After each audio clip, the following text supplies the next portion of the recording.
அது மாதிரிதான் இந்த பர்டிகுலர் கேஸ வாதாடி எப்படி ஜெயிக்க முடியும்?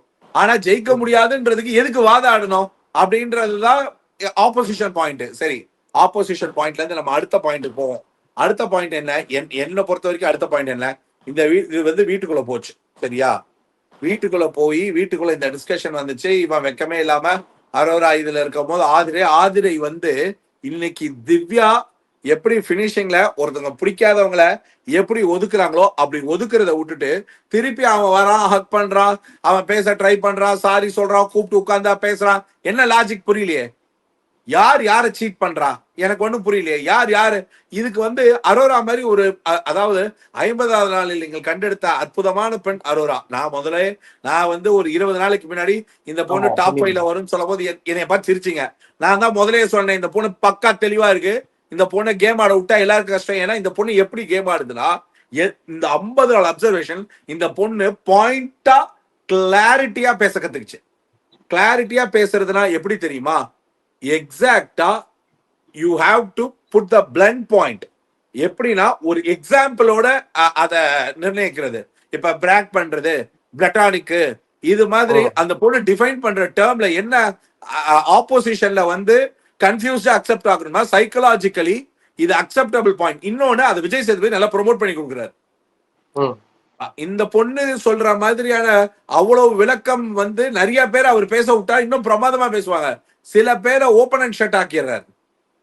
இப்ப என்னைய பொறுத்த வரைக்கும் நேத்து கமருதினியும் பார்வதியும் பேச விடல, சரியா? ஆனா அந்த பாயிண்ட பூரா அமித் மேல வந்து அவர் போக்கஸ் பண்ணார். ஏன்னா அவர் வந்து கேப்டன்ஷிப்ல கொஞ்சம் ஸ்ட்ராங்கா இல்ல. பயாஸ்டா இருந்தாரான்னு கேட்டா அவர் ஸ்ட்ராங்கா இல்லைன்றது என்னுடைய கருத்து. பயாஸ்டா இருந்தாருன்னா அவரு அதாவது சில பேருடைய ஆர்கியூமெண்ட்டை வந்து நாய்ஸா போறதா இருந்தா he is not comfortable. அதனால he is handled well. அதுல கூட ஒரு வீடியோ அவங்க அந்த எண்ட்ல போட்டது வந்து பயங்கர வைரல் ஆயிட்டு இருந்தது, நானும் பார்த்தேன். I felt as a Vijay Sethupathi, அவர் உங்களுக்கு என்ன கத்து கொடுத்தாருன்னு தெரியல. அவங்க அப்பா கத்து கொடுக்கறதுக்கு முன்னாடி அவர் உங்களுக்கு என்ன கத்து கொடுத்தா, இந்த ஷோவை புரியாம பேசுற உங்களுக்கு இந்த ஷோல புரியாம பேசும்போது அமைதியா அதை கேட்டுட்டு பேசாம உட்கார்ந்து இருக்கிறது நல்லது. ஏன்னா இதுல ஜெயிக்கிறது தோக்குறது முக்கியம் இல்ல, உங்களுக்கு இந்த புரிதல் பத்தலன்றதுதான் அமித் விஜய் சேதுபதி கத்து கொடுத்தது. ஆக்சுவலா ஒருத்தனை பேசவே விடாம இப்ப ரொம்ப இதுல வந்து ரொம்ப சிம்பிள் பாயிண்ட். உங்களுக்கு அவ்வளவு காண்டு இருந்ததுன்னா எஃப்ஜே தூக்கிட வேண்டியதானே? உங்களுக்கு அவ்வளவு காண்டு, அவ்வளவு எரிச்சல், அவ்வளவு ஒரு பாயிண்ட் இருந்ததுன்னா எஃப்ஜே தூக்க வேண்டியதானே? நீங்க வந்து ஃபர்ஸ்ட் ஆஃப் ஆல் இந்த கேமை நீங்க டிசைன் பண்ற மாதிரி தான் கொண்டு போகணும்னு முடிவு பண்றீங்க. நீங்க டிசைன் பண்ற பீப்புள் தான் வெளியில போகணும்னு முடிவு பண்றீங்க. அதுக்கு முன்னாடியே நிறைய கிரவுண்ட் ஒர்க் பண்றீங்க. எந்த பர்டிகுலர் வீக்ல யாரை ப்ரொமோட் பண்ணணும், யாரை ஆஃப்லைன் பண்ணணும், யாரை எவிக் பண்ணாம ப்ரொடெக்ட் பண்ணணும், யாரை எப்ப எவிக் பண்ணணும் அப்படின்றதுல எல்லாமே உங்களுக்கு என்ன டிசைன் ஆஃப் டேபிள் ஃபினாலேக்கு போறதுக்கோ இல்ல லாஸ்ட் 20 டேஸ்க்கு டிராவல் ஆகணும் நீங்க டிசைட் பண்றீங்களோ அப்படின்னா என்ன மாதிரியான டாஸ்க்குகள், பின்வரும் டாஸ்க்கள், டிக்கெட் டு ஃபினாலே எப்படி இருக்க போகுது, பொட்டி டாஸ்க் எப்படி இருக்க போகுது, ஃபினாலேக்கு போற ப்ரிப்போசிஷன் எப்படி இருக்க போகுது, இதெல்லாம் ப்ரிப்பேர் பண்றதுக்கு என்ன மாதிரியான பீப்புள் இருந்தால் இதெல்லாம் நல்லா இருக்குன்ற அந்த டிசைனுக்கு பீப்புளை ஆடியன்ஸை உள்ளுக்குள்ளேயே அரேஞ்ச் பண்றீங்க. அதுக்கு சில செட் ஆடியன்ஸ் பீப்புளை வெளியில எவிக் பண்றதுக்கு நீங்களே ஸ்டேஜ் பண்றீங்க. அதுதான் ஆக்சுவலா நடக்குது. எக்ஸாக்டா இன்னைக்கு விஜய் சேதுபதி நேத்து ஒருத்தங்களுக்கு ப்ரொமோட் பண்ணாங்கன்னா, நேத்து என்னுடைய பாயிண்ட் வரைக்கும் சாண்ட்ராவை கேள்வி கேட்கும் போது உங்களுடைய கேள்வியோடைய எசன்ஸ் ஆஃப் டோன் ரொம்ப தப்பா இருக்கு.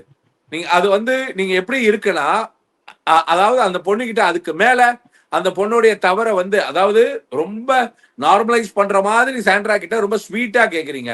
அதே ஒரு வாரம் முன்னாடி வரைக்கும் திவ்யாவை அடிச்சு நொறுக்குறீங்க. அத எனக்கு அதோட டிஃபரன்ஸே புரியல. அதே அந்த மாதிரியான ஒரு விஷயத்த திவ்யா கிட்ட காட்டுற அதே ஃபோர்ஸை ஏன் சாண்ட்ரா கிட்ட காட்ட மாட்டேங்கிறீங்க அப்படின்றதுக்கு எனக்கு சரியான அர்த்தம் புரியல. சாண்ட்ரா மேட்டருக்கு அப்புறம் வருவோம். இப்ப நம்ம வந்து இன்னைக்கு ஷோல ரொம்ப கிளியரா ஒரு விஷயம் வந்து நம்ம கிளியரா தெரிஞ்சுக்கணும். என்னன்னா, போன வாரம் எலிமினேஷன்ல ஒரு மாஸ் டீம் காப்பாற்றப்பட்டுச்சுல, அந்த டீமோட பீப்புளோட பேர் மட்டும் படிய. ரெட்ரோ சினிமா டீம்ல இருந்த எல்லாருமே சார், பிரஜன் அந்த செயின் மேல தூக்கி போட்டார், பிரஜன், விக்ரம்,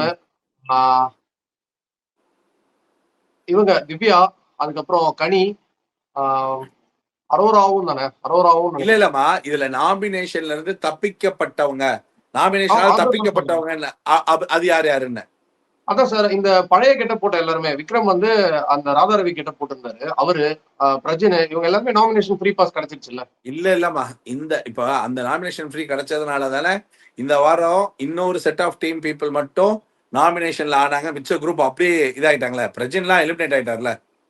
இல்ல சார், அதான் இது வந்தது பிரஜின் வந்து முன்னாடியே எலிமினேட் ஆனதோட எலிமினேட் போயிட்டாரு. ஆயிட்டாரு. மீதி பேர் அப்ப 6 பேர் வேற வந்து யார் கேப்டன் பேரு? வேற அமித், யார் பேரு? அமித், திவ்யா, ஆதிரை, அதுக்கப்புறம் சுபிக்ஷா, கனி, விக்ரம். விக்ரம் ஒண்ணு. விக்ரம் ஃபர்ஸ்ட். ஓகே, இவங்க எல்லாம் அரோரா. சோ இந்த 7 பேர் சரியா? ம். லாஜிக்கலி இந்த 7 பேரை லாக் பண்ணிட்டா சரியா? இப்ப இந்த 7 பேர்ல பிரஜின் வெளில போயாச்சு சரியா? நம்ம மறுபடியும் வருவோம். விக்ரம், பாரு ஒரு பேர் பாரு. ஆனா பாரு வந்து அந்த பாஸ் வழியா வரல, அவன் நாமினேஷனுக்குள்ளே வரல, அவ்வளவு விட்டுருவோம். பாஸ் வழியா வந்தவங்க மட்டும் எடுத்துப்போம். அரோரா, கனி, விக்ரம், ஆதிரை, அமித், சுபிக்ஷா, ஆதிரை, அமித், இந்த 5 பேர். இதுல நம்ம சுபிக்ஷா ஆதிரை மட்டும் ஒரு ப்ராபபிலிட்டி எடுத்துப்போமா? ஒரே ஒரு ப்ராபபிலிட்டி, சுபிக்ஷா ஆதிரை இவங்க 2 பேர். மிச்சவங்க எல்லாம் கன்ஃபார்மா எலிமினேஷனுக்கான எலிஜிபிலிட்டிக்குள்ள வரவே மாட்டாங்கன்றது உறுதியா தெரியும். அரோரா வெளில வர மாட்டா, விக்ரம் வெளில வர மாட்டா, கனி வெளில வர மாட்டா, அண்ட்